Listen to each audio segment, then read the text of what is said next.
sur Paix et Guerre, 31e édition. Nous sommes le mercredi 14 août 2024. Je suis navrée pour cet éclairage lamentable, je suis navrée aussi pour ma voix. Voilà, j'ai essayé de mettre des couleurs pour compenser tout ça. Ça n'a pas grande importance, l'essentiel c'est ce dont je parle. Ce soir, 3 points. Le premier, c'est l'incursion ukrainienne dans l'oblast de Koursk en Russie. Le second, qui est lié au premier, c'est les déploiements de forces à la frontière ukrainienne par la Biélorussie.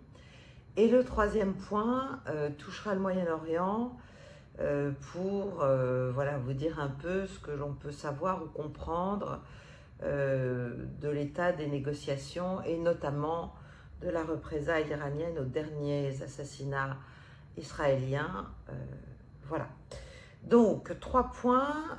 Je commence par le premier, qui va être le plus lourd ce soir.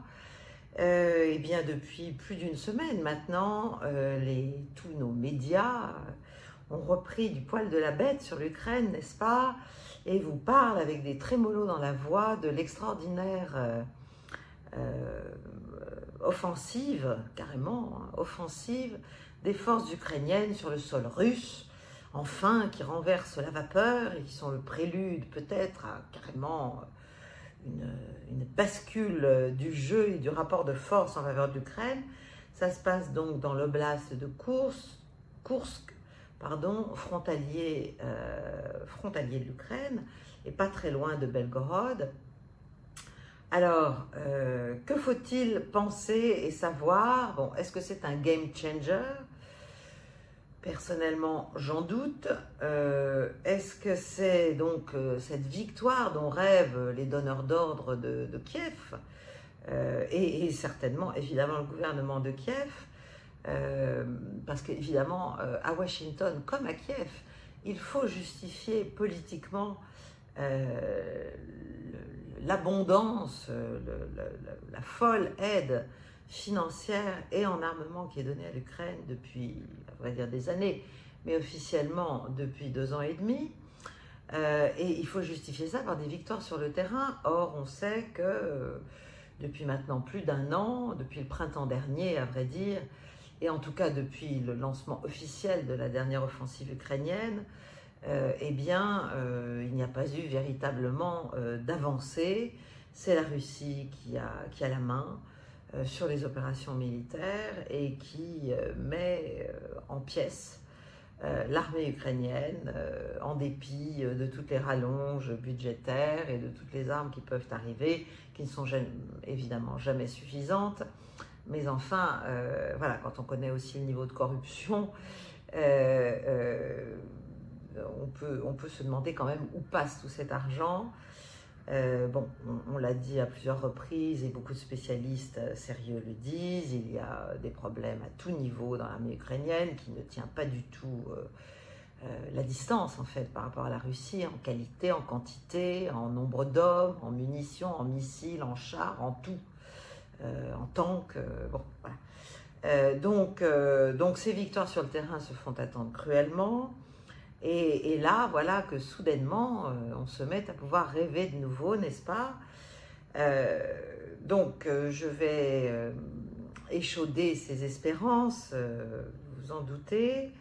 Je pense que l'Ukraine est toujours dans la même tactique de harcèlement et avec des modes d'action d'ailleurs de plus en plus, qui s'apparentent de plus en plus au terrorisme, que ce soit les frappes sur les installations nucléaires ou évidemment les frappes sur les populations civiles. C'est déjà le cas depuis très longtemps, c'est le cas notamment dans cette région à Belgorod. Mais voilà, c'est toujours la tactique en fait de celui qui est faible militairement et qui choisit d'autres modes d'action. Et ces modes d'action-là, ben, c'est le harcèlement. C'est le harcèlement et on essaie d'obtenir, malgré tout, d'affaiblir toujours la Russie et d'essayer de provoquer à un moment donné une fureur du président russe peut-être qui pourrait signer le début d'une déstabilisation ou le début voilà, d'un renversement de la situation. Bon, la vérité c'est qu'évidemment cette incursion qui s'est passée à Koursk, sur laquelle je vais revenir, ne produit pas, ne peut pas d'ailleurs produire les effets escomptés, quelques milliers d'hommes. Je vais vous raconter comment ils ont été réunis, armés, lancés dans la bataille, même si ça a été fait intelligemment d'une certaine façon. Mais pourquoi faire à la fin, si vous voulez?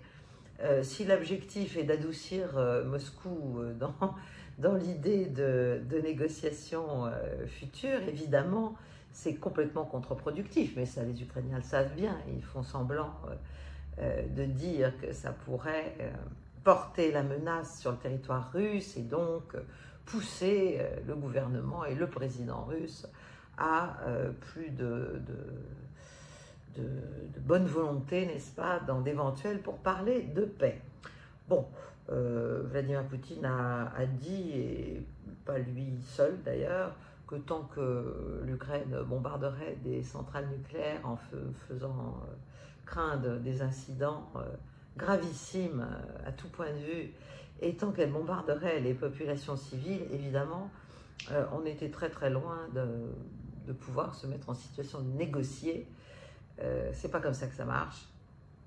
Et on voit bien et on sait bien que ce n'est ni le chantage ni l'intimidation qui pousse Moscou à la modération.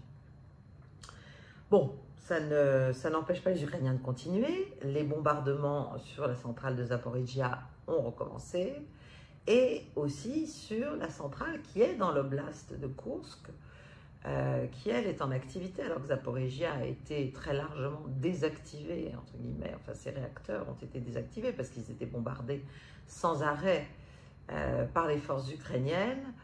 Et même le malheureux directeur de l'Agence internationale de l'énergie atomique qui s'est trouvé à plusieurs reprises sur place et qui, naturellement, auquel on dit qu'il ne doit pas dénoncer, puisque c'est les Ukrainiens, il ne doit pas dénoncer ceux qui font cela, n'en peut plus et considère que vraiment là on franchit des étapes dangereusissimes. Mais enfin, voilà, pour l'instant, on laisse faire. Alors, tout ça, ça s'entoure d'autres déclarations et décisions, et le président Zelensky, qui est manifestement parti dans des délires. Alors, est-ce que c'est les délires, le chant du cygne, si vous voulez? Est-ce que c'est... Enfin, je ne sais pas. Il a pris, là, manifestement, un décret déclarant, alors en miroir de ce qu'a fait la Russie, enfin il y a quand même une petite différence, mais enfin en déclarant que les régions russes, donc de Koursk, mais aussi de Belgorod, mais aussi de Bryansk, mais aussi de Voronezh, mais aussi de Rostov, mais aussi de Krasnodar, seraient historiquement peuplées d'Ukrainiens. Alors c'est une espèce voilà, c'est une manière de poser une revendication irrédentiste, hein, n'est-ce pas, en miroir de celle de Poutine, naturellement. Mais le seul problème, enfin, qui est quand même de taille, c'est qu'il rêve complètement éveillé, là, parce que les populations de ces régions, contrairement à celles russes de Donetsk et de Lugansk, qui se sentent russes et se revendiquent russes, même si Donetsk et Lugansk étaient des oblasts, des provinces de l'Ukraine, officiellement, dans ses frontières officielles, ceux de Voronezh, Bryansk, Belgorod et Koursk et compagnie ne se sentent nullement ukrainiens. Donc il y a quand même il ne suffit pas de déclarer, n'est-ce pas? Il n'y a pas de revendication, si vous voulez, de la part des populations. Ce qui est quand même un sujet. Je suis vraiment désolée pour ma voix, je ne sais pas. Bon, donc voilà le dernier décret de Zelensky. De son côté, le chef du FSB, ancien KGB, Bortnikov, a déclaré, a rappelé, puisque pour eux, en fait, ce qu'est en train de faire l'Ukraine à Koursk, c'est du terrorisme. Donc eux, là, ils déclenchent une opération contre-terroriste, antiterroriste. Et il a déclaré que sur la seule année 2024, donc qui n'est même pas achevée, il y a eu plus d'une centaine de tentatives d'attentats terroristes sur le sol russe, qui ont été déjoués, bien sûr, et qui ont donné lieu quand même à plus d'1 millier d'arrestations.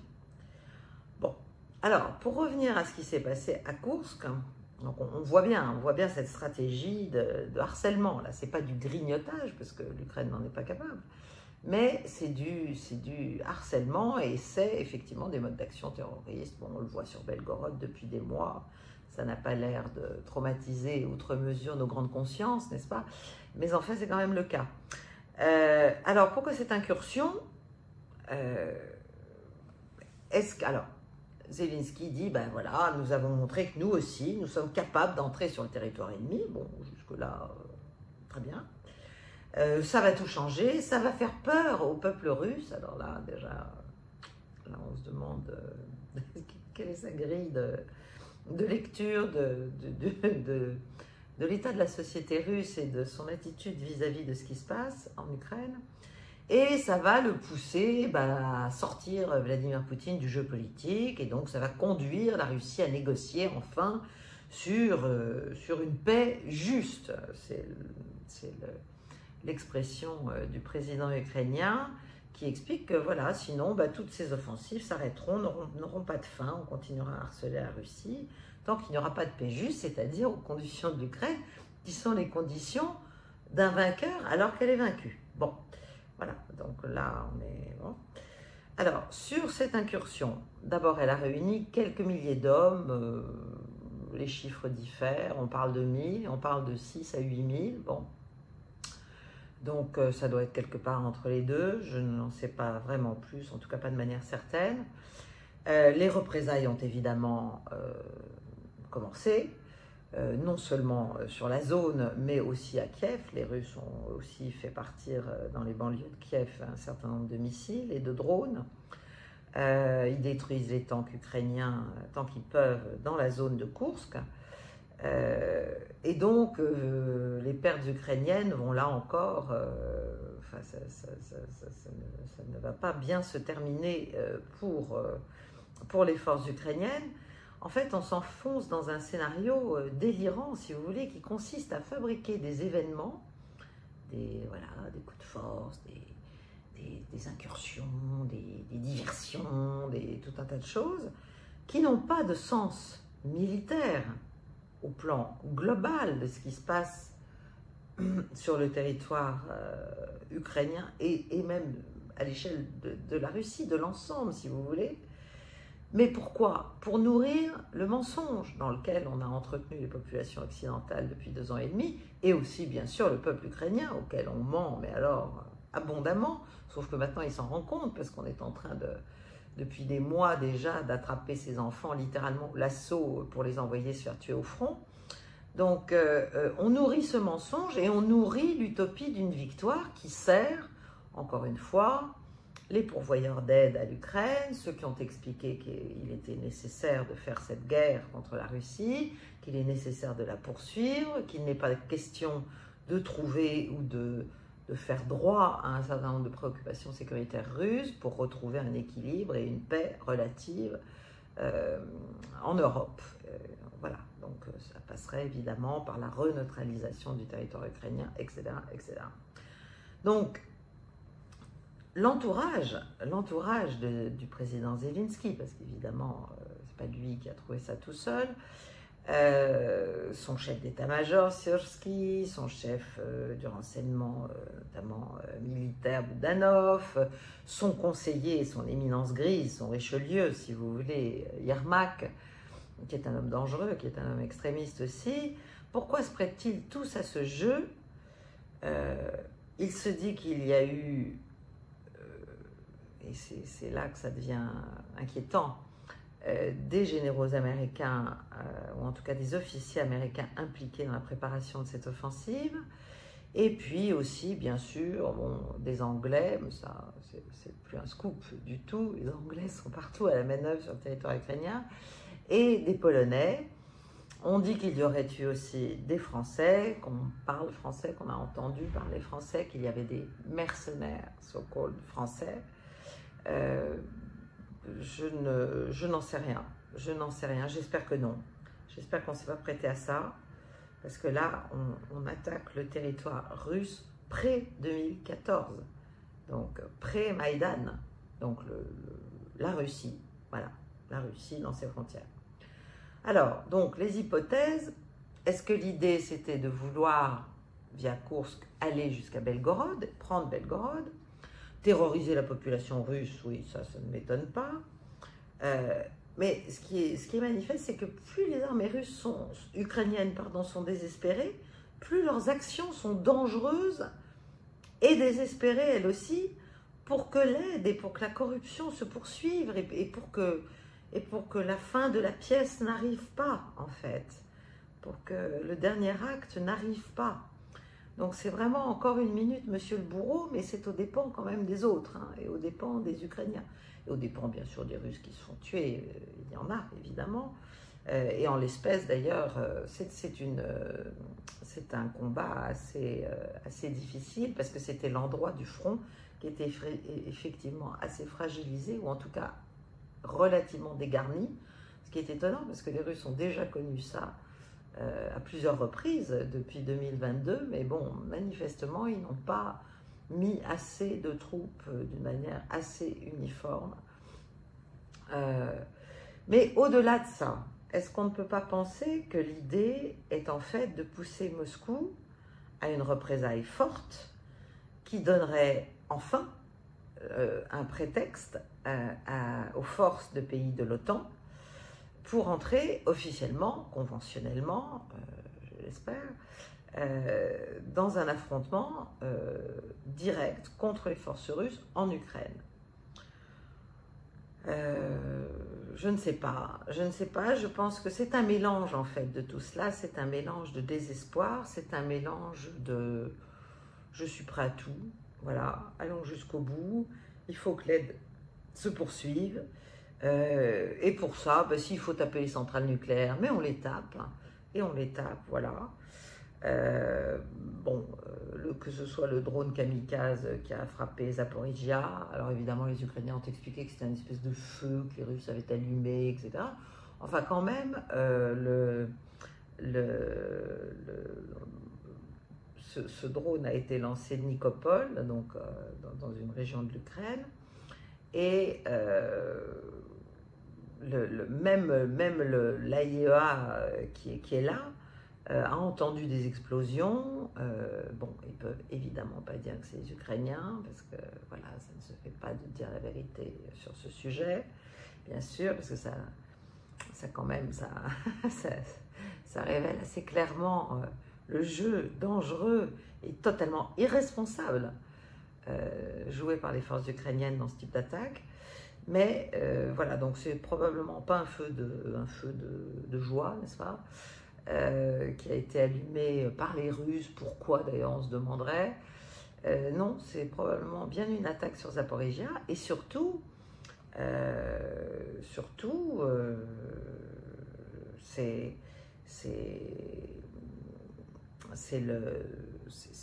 l'autre pan, si vous voulez, d'une autre attaque sur cette fameuse centrale qui est à côté de Koursk, ou pas très loin de Koursk, enfin, dans l'oblast de Koursk.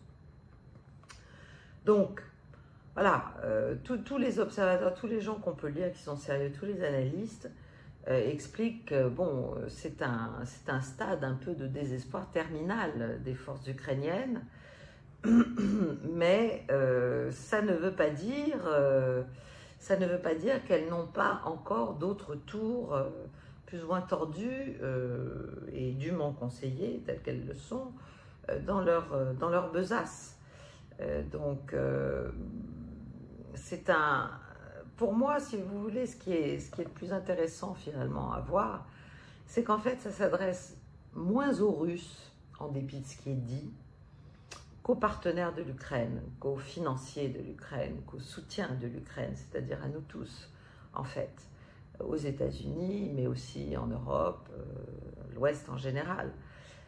Et que là, on voit bien que Zelensky est dans une telle mauvaise posture globale au plan militaire et politique de plus en plus, puisqu'il y a de plus en plus de manifestations, notamment face aux commissaires là, qui sont chargés de ramasser les futurs soldats, n'est-ce pas, des forces ukrainiennes, contre leur famille, contre tout, enfin bon, et pour rien surtout. Et donc Zelensky en est maintenant à une phase où, oui, il va pousser, son idée en fait, c'est de nous pousser soit à entrer dans le jeu physiquement avec des soldats officiels de pays de l'OTAN en Ukraine, soit à faire continuer d'affluer de l'argent et des armes, et surtout à permettre de plus en plus aux soldats ukrainiens, aux forces ukrainiennes et à certains des matériels qu'on leur livre, eh bien, d'opérer dans la profondeur de la Russie. Donc c'est extrêmement dangereux, c'est poursuivre l'escalade, et pour ça, il est prêt à... Et c'est à ça, à mon avis, correspondent les incidents nucléaires qui sont donc... qui vont avec cette offensive, si vous voulez. Enfin, pas les incidents nucléaires, les attaques sur les centrales nucléaires. C'est qu'il est prêt finalement à aller très loin et à franchir même les lignes rouges que lui ont mises les Américains pour finalement pousser l'Amérique à agir. Ça vous rappelle peut-être une autre situation dont on parlera après, parce qu'il y a quand même des points communs assez troublants entre ce qui se passe, entre ce que fait l'Ukraine et ce que fait Israël. Cette espèce de politique de terre brûlée totale, à tout prix, et voilà, contre toute prudence, toute compréhension des dynamiques, et même de ses intérêts propres, évidemment, et ça. Voilà, donc Zelensky est prêt à tout. C'est à mon avis ce qu'on peut retenir, et c'est pas forcément une très bonne nouvelle. Il est prêt aussi à sortir, bien sûr, tous les squelettes du placard qu'il a certainement dans ses placards, en matière de corruption, avec les États-Unis, avec tout un tas de choses. Je pense qu'il a des dossiers bien faits, et il n'hésitera pas à faire du chantage. Voilà, c'est comme ça que ça marche en Ukraine, et depuis très longtemps. Et il s'est très bien fondu dans le rôle qu'on lui a donné, mais à partir du moment où la marionnette ne se considère plus assez aidée, et où elle est en déroute manifeste, eh bien, pourquoi ne pas aller jusqu'au chantage nucléaire, double chantage nucléaire, puisque donc il y a cette ville de Kourchatov dans l'oblast de Koursk, où il y a une autre centrale qui, elle, est en activité. Et il y a un certain nombre de prisonniers qui ont été faits là dans la reprise en main qui est en cours par les forces russes, des prisonniers ukrainiens qui ont été faits et qui ont dit qu'en fait l'objectif c'était la centrale. L'objectif c'était d'atteindre la centrale, de prendre la centrale et de menacer. Voilà. Donc bon, j'espère que... Voilà, ils espéraient l'atteindre dans les tout premiers jours de leur incursion, et ça n'a pas marché. Ça n'a pas marché parce que, bon, Dieu merci, parce que Koursk, enfin cette centrale de Kourchatov, elle est en activité. Elle n'est pas comme Zaporizhia qui a été, entre guillemets, neutralisée. Donc, si vous voulez, le message de Zelensky, c'est, écoutez, en fait, je suis capable de frapper vos centrales, c'est ce qu'il dit aux Russes, mais c'est ce qu'il dit aussi à la planète, d'une certaine manière. Voilà. Donc, tout ça pour obtenir plus d'aide, plus d'engagement, plus de... Voilà, il faut qu'on ait le monde avec nous, parce que sinon, eh ben, on n'hésitera pas à aller au suicide collectif, entre guillemets, en vous entraînant. Donc c'est un peu ce qu'au Moyen-Orient on appelle tristement l'option Samson, n'est-ce pas, qui est un peu celle de Benjamin Netanyahou, et on voit que Zelensky s'en inspire assez clairement. Alors, quelques petits éléments sur la manière dont a été faite cette attaque, parce que ça permet de voir ce qui peut arriver maintenant. D'abord, Zelensky, pour faire ça, a dû déshabiller un certain nombre de ses unités du Donbass, qui défendent les parties encore ukrainiennes du Donbass, donc vraiment la ligne de front principale, c'est le principal front en tout cas pour les Russes. Bon, ça a été dit par le Financial Times, voilà, à cet endroit où les défenses russes étaient faibles. Et donc, en fait, il a pris pour réunir ces quelques milliers d'hommes, si vous voulez, il en a pris un peu de partout, très rapidement, enfin un peu dans la précipitation, d'ailleurs de la même manière que les Russes ont dû réagir dans la précipitation.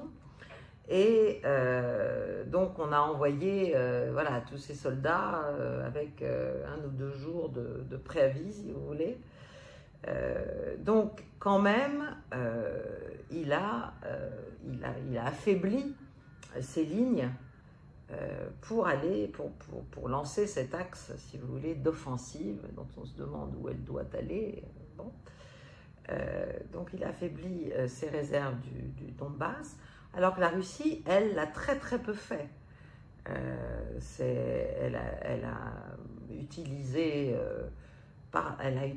ses réserves de l'arrière, là, dans ses renforcements, et il y a simplement, c'est estimé, à 20% de détachements qui étaient dans d'autres, qui sont venus là pour stopper cette incursion ukrainienne, qui étaient dans d'autres zones. Donc là, ça a raté, entre guillemets. Les Russes ne se sont pas dégarnis comme les Ukrainiens l'espéraient.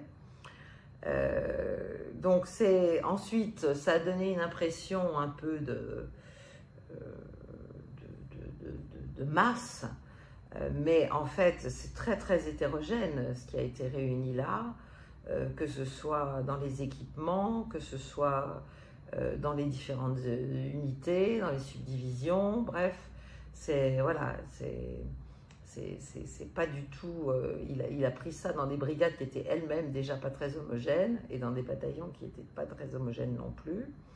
Bon, et en plus, les Russes ont réagi avec les bombes volantes, là, les FAB, et là, les pertes ukrainiennes sont terribles. Il y a aussi des pertes russes, mais enfin, là encore, quand on regarde les hôpitaux côté ukrainien et côté russe, c'est pas tout à fait le même niveau de pertes et de blessés, loin s'en faut.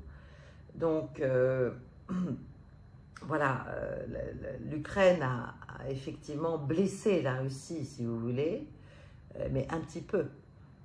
Bien sûr, il y a eu une frappe, une frappe HIMARS sur une colonne de renforcement russe notamment. Mais bon, c'est pas non plus quelque chose d'incroyable, donc il faut arrêter de prendre nos désirs pour des réalités. Hein.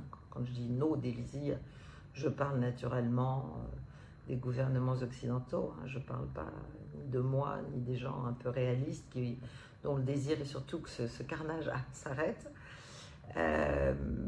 Mais en tout cas, c'est une offensive qui a été sans doute préparée, mais pour laquelle il a fallu récupérer à droite, à gauche, de briques, de brocs, des demi-unités,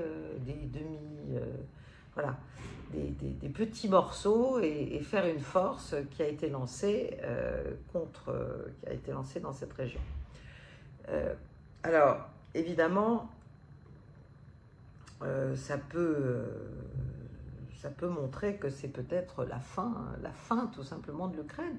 Et il y en a certains, notamment en Allemagne, qui aimeraient bien d'une certaine manière que ça foire tout ça, pour que enfin il soit démontré que l'Ukraine finalement ne répond pas aux attentes de ses mandants. Parce que c'est quand même ça le sujet. L'Ukraine ne fait pas la guerre d'elle-même, toute seule, par elle-même. Elle l'a fait pour d'autres, par d'autres, avec l'argent des autres, avec les armes des autres. Et donc, il y a notamment en Allemagne, et notamment à l'extrême gauche, et notamment avec la gauche radicale, enfin, cette femme-là, Wagenknecht, elle prône la fin, il faut arrêter le carnage, là. Et donc, si Koursk se passe très mal, ce qui me semble en cours, eh bien, ça donne finalement de l'eau à ce moulin réaliste. Et ça permet à Berlin et à Washington de réduire leur soutien. C'est très cynique, mais voilà, jusqu'à quel point est-ce que les gens qui ont conseillé les forces armées ukrainiennes pour mener cette incursion ne les ont pas envoyés partiellement au casse-pipe en toute connaissance de cause et en se disant, bah, écoutez, comme ça ils vont faire la preuve que ce qu'on leur demande de délivrer comme résultat depuis des mois, eh bien ils n'y arrivent pas, ils n'en sont pas capables, certes ils sont entrés un petit peu, mais là ils sont tous étripés, donc voilà, il est temps d'arrêter les frais, il est temps de passer peut-être à une phase plus intelligente. Bon, ça n'a pas empêché, comme j'ai commencé par le dire, tous nos médias de faire comme si c'était une grande réussite et de raconter n'importe quoi. Et là, vraiment, dans cette opération, on est allé très très loin dans les deepfakes. Pas nous, hein, mais j'imagine les Ukrainiens et ceux qui les soutiennent. On a vu des deepfakes de Maria Zakharova disant que la Russie était prête à abandonner Zaporizhia en échange de ces territoires capturés à Koursk, sachant que ces territoires capturés à Koursk, c'est microscopique en fait, hein, à l'échelle des territoires non seulement russes mais ukrainiens pris par les Russes, c'est rien. Donc là, on parle de rien en fait. Donc bon, tout ça c'est délirant. On a vu aussi, on est vraiment dans les psyops quoi, c'est-à-dire on a vu que les Tchétchènes, soi-disant, il y avait un général russe qui expliquait que les Tchétchènes avaient dû s'en aller, alors qu'en fait, je crois qu'ils font vraiment ce pourquoi ils ont été envoyés là. Donc on est dans un, voilà, les plans sont faux. Vous avez l'Institute for the Study of War, sinistre mémoire, et tous les articles et tout ce qui sort. Qui est complètement fake en fait, et qui raconte que les forces ukrainiennes tiennent le choc, augmentent considérablement le territoire pris en Russie, etc. Alors qu'en fait, elles ont été dégagées de toutes les avancées qu'elles avaient faites au tout début, là, dans les premiers jours, et que maintenant elles occupent voilà, une petite zone autour d'une petite ville ou d'un gros village, d'un gros bourg, si vous voulez, de 5000 habitants, qui s'appelle Soudza, qui n'est vraiment pas immense. Hein. Donc voilà, les renforcements russes ont quand même créé un mur assez impénétrable. Et en fait, maintenant, les unités ukrainiennes s'enterrent, se retranchent, si vous voulez, et font des tranchées, etc. Donc ça ne veut pas dire... Ce que je veux dire par là, c'est que ce qui s'est passé à Koursk, ça va être difficile de déloger les Ukrainiens même de ce petit trou. Je ne sais pas si les Russes y arriveront, en tout cas peut-être pas très vite et très facilement. Et l'idée ukrainienne est sans doute de faire en sorte que ça dure, même si ça va coûter là encore des milliers et des milliers d'hommes, parce qu'ils envoient eux-mêmes, ils essaient d'envoyer des renforts. Mais bon, il y a quand même une dominante russe au plan aérien qui est claire. Donc ça peut durer comme une sorte de petite blessure, vous voyez, suintante dans le flanc russe. Mais les Russes vont devoir quand même déployer d'autres forces, et peut-être un second échelon de force. Donc l'offensive est stoppée. L'ennemi va peut-être pas, l'ennemi ukrainien du point de vue russe, ne va peut-être pas relancer tout de suite d'autres percées, parce qu'il n'en a pas les moyens pour l'instant, mais il essaie quand même d'élargir sa tête de pont, entre guillemets, sa toute petite tête de pont. Voilà, et donc il envoie des réserves, qu'il s'enterre, et que ça sera compliqué de les sortir de l'oblast de Koursk. Ils vont essayer de lancer des raids dans d'autres directions, sans doute. Et tout ça mène à quoi? Eh bien, ça mène finalement à pousser Vladimir Poutine, probablement, à se faire obéir et à faire en sorte que soit créée cette fameuse zone tampon qui au départ était celle du pays entier et qui est aujourd'hui malheureusement voilà, ce à quoi sont réduits les belligérants et notamment les Russes, c'est-à-dire de créer une grosse zone tampon à Soumy, à Tchernigov et surtout évidemment pour créer cette zone tampon, eh bien, il va falloir prendre ou en tout cas contrôler les abords de Kharkov. Donc, ce n'est pas une bonne nouvelle pour un arrêt des combats, pour quoi que ce soit. La menace est là et les Russes ne vont pas avoir tellement d'autres choix, probablement. Voilà, c'est ce qu'on peut dire malheureusement. Maintenant, si des négociations devaient à un moment donné, probablement pas maintenant là, mais peut-être l'année prochaine se faire, il faudra bien que l'Ukraine sorte de Russie. Et ça, je pense que ça c'est, voilà, ce sera juste pas négociable ça, si elle y est encore naturellement. On voit pas très bien à quoi tout ça rime, mais ce qu'elle a pris, et à ce moment-là, ça lui donnera peut-être raison, elle aura pris des petits gains pour pouvoir les trader contre autre chose et s'échanger contre autre chose.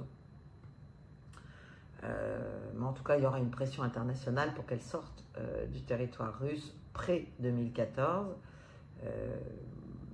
Voilà, donc on voit pas, c'est quand même beaucoup de pertes, beaucoup de morts, beaucoup de risques, beaucoup d'aléas pour un gain hypothétique dans le cadre de négociations hypothétiques ou d'une entrée en jeu de l'OTAN, je l'espère, hypothétique. Donc voilà, voilà où nous en sommes en fait. Nous sommes malheureusement en Ukraine dans la persistance de croyances irrationnelles, d'abord dans la déstabilisation de la Russie, dans la déstabilisation du pouvoir de Vladimir Poutine. Il y a une sorte d'hystérie en fait qui veut que on croit qu'il va être possible de mettre Poutine dehors et de le renverser. Le problème, c'est que la société russe, quand même, a montré à bien des reprises qu'elle réagissait exactement à l'inverse, hein, face à ce type de pression, d'intimidation, de chantage. Donc, c'est un peu une hypnose collective, une auto-hypnose collective, si vous voulez. Voilà, c'est un phénomène de groupe qui pense ça et qui installe cette réalité en dépit de toutes les évidences et en dépit de toutes les nécessités d'ailleurs. Et puis bien sûr, je terminerai là-dessus sur ce point, c'est une mauvaise nouvelle pour les populations civiles, d'ailleurs pas seulement ukrainiennes, pas seulement russes, mais ukrainiennes aussi, parce qu'à un moment donné, jusqu'à quel point la Russie va-t-elle pouvoir ne pas faire de pertes civiles importantes du côté ukrainien, je ne sais pas. Mais en tout cas, du côté ukrainien, pour les Ukrainiens, si vous voulez, ni leur propre population, ni évidemment la population des zones russes, russophones, n'est une limite à leur action. C'est-à-dire que s'il faut faire des attaques massives sur des habitations, etc., ils n'ont aucun problème à bombarder des aires, des zones résidentielles. Ils l'ont fait à Donetsk, ils l'ont fait à Belgorod. Ils se servent des civils comme de boucliers humains, sans vergogne, sans scrupules, sans rien. Donc voilà, je pense que c'est ce qu'on peut dire sur cette incursion.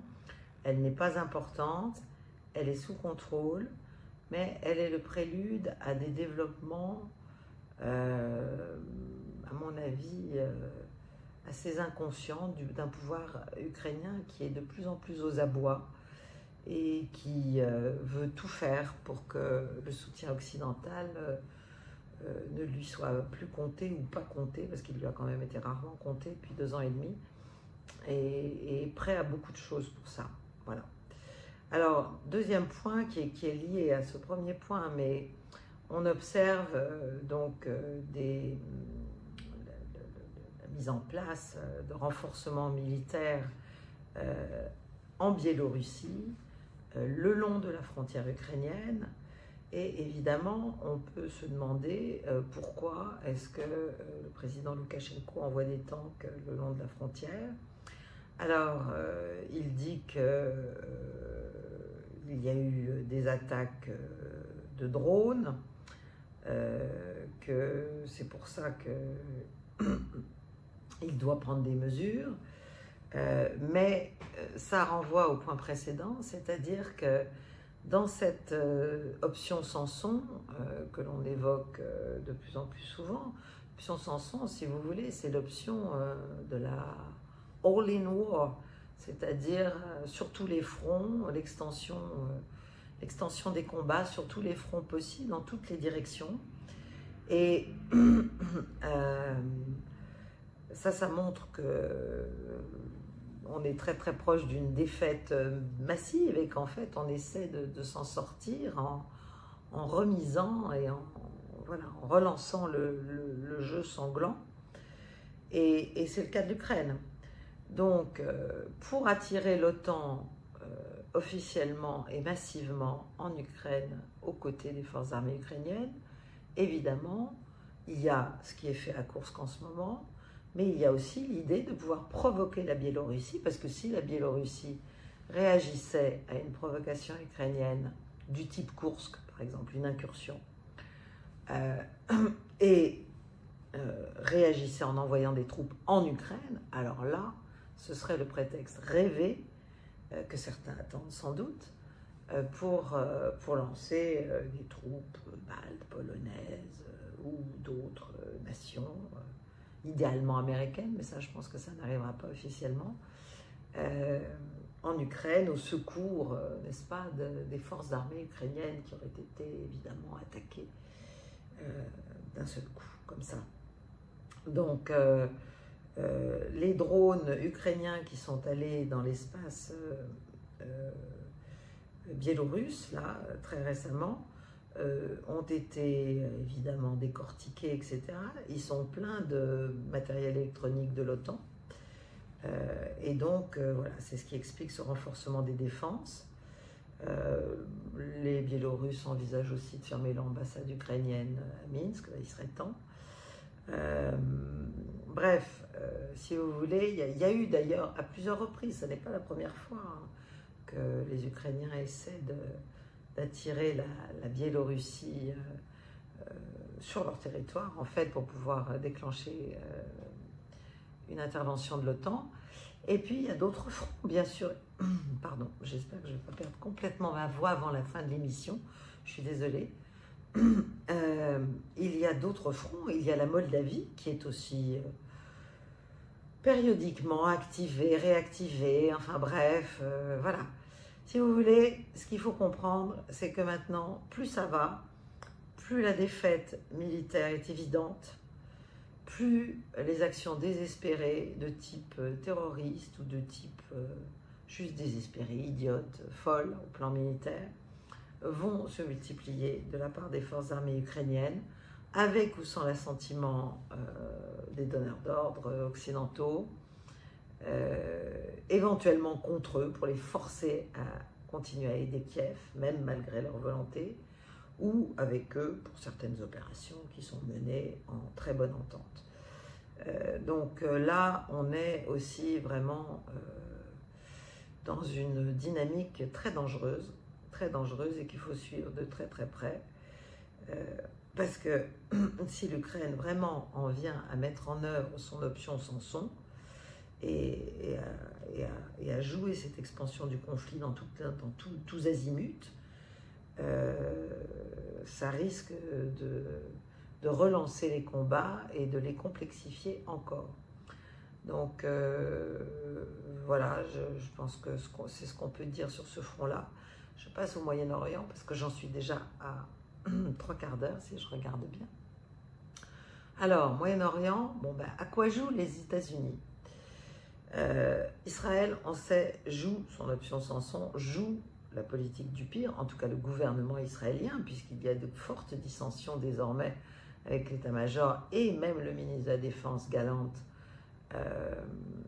à Tel Aviv, qui explique que cette option d'aller faire la guerre au Liban contre le Hezbollah, etc., n'est pas viable et que l'armée israélienne ne peut pas le faire, en fait, ne peut pas tenir sur tous ses fronts à long terme contre tous ses ennemis. Donc, Israël joue la politique du pire, on le sait. Les négociations sont en panne, bon, on continue à envoyer des espions d'un côté, de l'autre, des représentants, etc. Mais on sait très bien qu'Israël ne veut pas de négociations, qu'il a tué... il a fait tuer Haniyeh, qui était finalement, j'allais dire, le seul représentant, comment dirais-je, avec lequel il pouvait y avoir un dialogue, et qui était d'ailleurs là à Doha pour ça. C'est à ça que sert l'antenne du Hamas à Doha. Mais bon, Benjamin Netanyahou, ça n'intéresse évidemment pas. Donc, qu'est-ce qu'il a fait? De la même manière qu'à l'époque, il avait poussé le Hamas contre le Fatah pour torpiller l'idée d'une quelconque solution à deux États. Et bien là, en tuant Haniyeh, il se retrouve avec Yahya Sinwar, qui est quand même globalement plus intransigeant et qui a désormais les deux casquettes politiques et militaires. Les frappes israéliennes, et on sait aussi que le Hamas de toute façon avait accepté la proposition Biden de cesser le feu et que c'est Israël qui l'a refusé. Donc, que fait Israël? Il multiplie depuis plusieurs semaines des frappes qui sont de plus en plus terrifiantes et monstrueuses, notamment sur des écoles. La dernière a fait 100 morts, en expliquant qu'il y a des responsables du Hamas dessous, mais même s'il y a des responsables du Hamas dessous, je ne vois pas comment on peut tuer 93 personnes. Enfin, je ne sais pas, voilà, les femmes, des enfants, etc., dans une zone peuplée au moment de la prière, enfin le pire moment, voilà. Il y a une dizaine d'écoles qui ont été ciblées. C'est gratuit et c'est sans issue, comme l'a d'ailleurs très bien dit le ministre de la Défense Gallant lui-même. Il a dit l'idée, le discours de Netanyahou qui vend depuis toujours son statut de seul protecteur, n'est-ce pas, de la population israélienne, même avec la guerre, etc., explique qu'il ne peut pas y avoir mieux que lui. Bon, là, même Gallant a dit l'idée d'éradiquer complètement le Hamas, c'est une idée fausse. On n'éradique pas une idée. Donc, quand ça a été dit par Gallant et par d'autres d'ailleurs dans l'état-major, Benjamin Netanyahou a demandé à ce que ce soit retiré, à ce qu'il y ait un démenti, à ce que Tsahal dise que non, c'était possible d'éradiquer totalement le Hamas. Et l'armée israélienne a refusé. Voilà. C'est-à-dire que du côté des militaires israéliens et probablement aussi une partie au moins des services israéliens, il y a bien une conscience quand même de la complexité de cette opération de représailles à ce qui s'est passé le 7 octobre et du fait qu'il est impossible, qu'il va falloir à un moment discuter. Voilà. Alors, évidemment, comme tous les interlocuteurs sont tués les uns après les autres, si vous voulez, mais on peut toujours discuter et on doit pouvoir discuter. Et donc la question, au-delà de ça, alors d'abord le Hamas a annoncé, et c'est peut-être en lien avec ce que l'Iran ne fait pas, puisque vous avez remarqué que l'Iran ne répond pas à ces assassinats pour l'instant. Et c'est donc toute la question que je veux aborder. Pourquoi ne répond-il pas? Bon, on sait que l'Iran ne veut pas d'une extension du conflit régional parce que ce n'est absolument pas dans son intérêt, ni politique, ni militaire. Mais surtout, il y a des pourparlers intenses et qui ont déjà quelques mois, au moins depuis le mois d'avril, mais je pense avant, entre Iraniens et Américains pour faire en sorte d'empêcher ce dérapage de la situation, ce dérapage gravissime de la situation dans la région, si jamais l'Iran faisait une représaille directe sur Israël. Alors Israël, évidemment, a expliqué que de toute façon, si l'Iran tapait son territoire, en gros, ce serait la guerre totale. Voilà. Ils ont dit ça aussi au Hezbollah, bon, c'est bien. Donc ils s'imaginent qu'il y a encore une dissuasion, mais je pense que la dissuasion qui opère n'est pas celle-là. Elle est plus profonde, elle touche vraiment la relation en fait irano-américaine et l'intérêt qu'a l'Iran, surtout maintenant qu'il y a ce nouveau président, à rechercher, sinon des points d'accord, en tout cas des marchandages entre Téhéran et Washington sur un certain nombre de choses. Alors, on dit que ça va très loin, que Washington a tellement peur que l'Iran fasse quelque chose qui déclencherait la fureur israélienne et qui mettrait le feu aux poudres, qu'il aurait même proposé à Téhéran de les aider à découvrir leur taupe, puisqu'il y a quand même, on s'en rend bien compte, un sérieux problème d'infiltration en Iran par probablement des agents israéliens, ou en tout cas des amis d'Israël, d'une façon ou d'une autre, vu la série d'assassinats qui a été permise. Donc, en tout cas, l'Iran n'agit pas pour l'instant, ne réagit pas. Le Hamas a annoncé, est-ce que c'est lié, que ses combattants avaient tué un des otages et en avaient blessé 2 autres. Est-ce que c'est une manière de dire à Israël, écoutez, peut-être que vous, gouvernement, vous fichez des otages, mais les familles, elles ne s'en fichent pas. Et voilà, pour toute cible que vous continuerez, tous les assassinats ciblés que vous faites, eh bien nous, on se servira, ou on éliminera les otages. Je ne sais pas, c'est un raisonnement horrible de penser à ça, mais quand même, c'est étonnant que ça intervienne maintenant.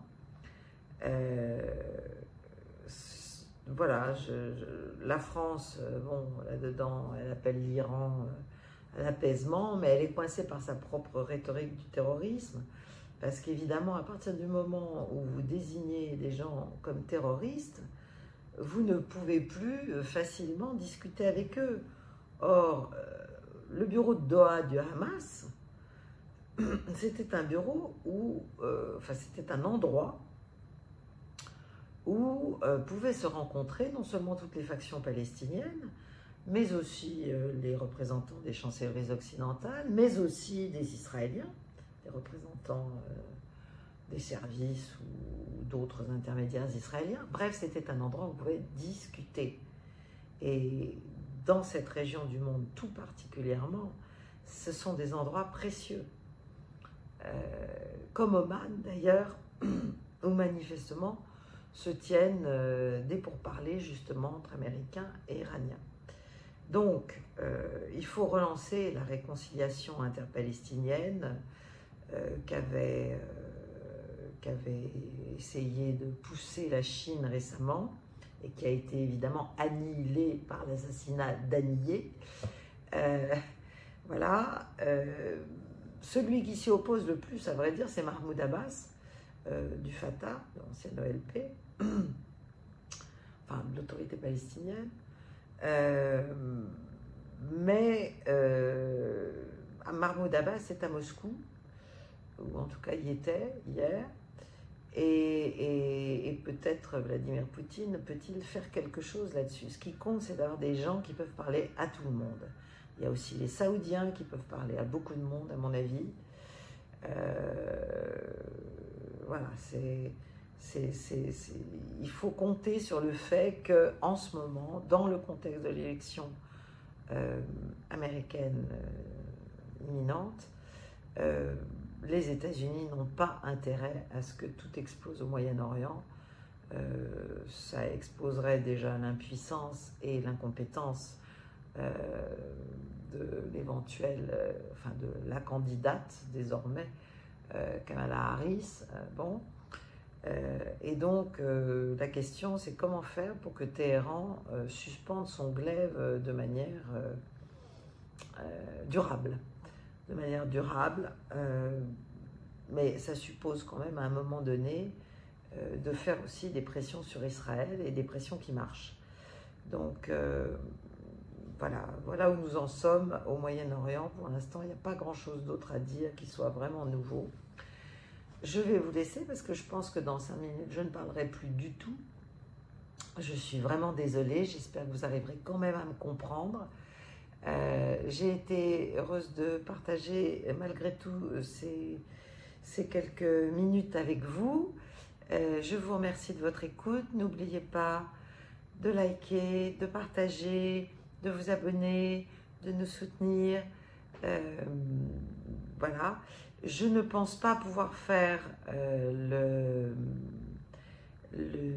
petit direct que j'avais quasi promis la semaine dernière. Ça va être trop compliqué et en plus là, si jamais je ne peux pas parler, ce sera vraiment impossible. Donc il y aura de toute façon un direct qui est prévu a priori le 1er septembre au soir. Mais voilà, il n'y aura rien le 16, comme j'avais espéré pouvoir le faire. Je vous souhaite une bonne soirée et je vous retrouve de toute façon la semaine prochaine. Merci, à très bientôt. Au revoir.